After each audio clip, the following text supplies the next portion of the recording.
Sejam bem-vindos ao nosso arraiá da alegria. Pois é, hoje a Amélia vai trazer várias delícias para vocês. Olha que delícia! Pipoca! Tem bolo de fubá de milho! A Amélia adora. E vocês, estão gostando também?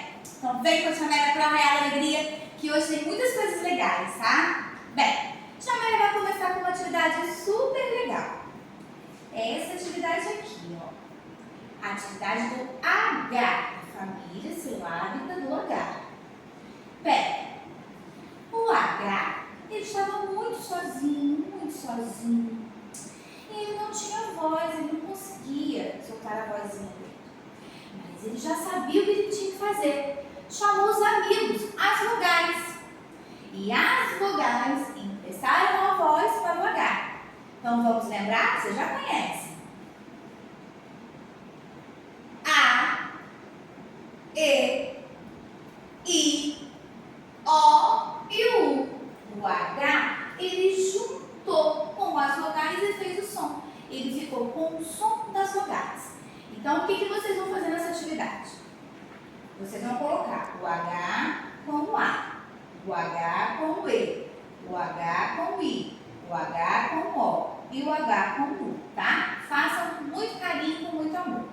Bem, nessa outra atividade aqui, nós vamos completar as sílabas iniciais de cada palavra e escreva a palavra formada abaixo. Bem, vamos lá. No primeiro desenho, a Amélia tem a harpa. A harpa é um instrumento musical. Só que harpa não começa com um A purinho. Lembra que a Amélia falou que o H precisava ter a voz? E ele precisava muito de um amiguinho? Então, ele pegou o amiguinho A. Então, ele formou harpa. Harpa. E esse aqui, gente? Qual desenho é esse aqui? Helicóptero. Helicóptero. Já sei, ele pegou também um amiguinho, uma vogal. A vogal E. Então, ele formou helicóptero. E esse aqui, gente?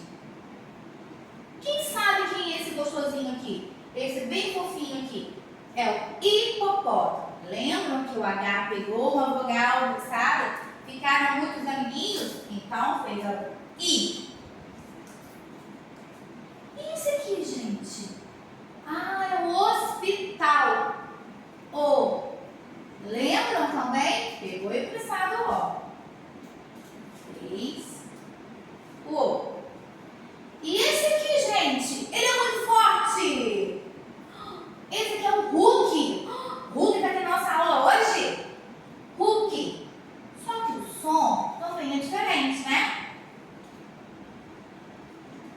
H com U. Façam com muito amor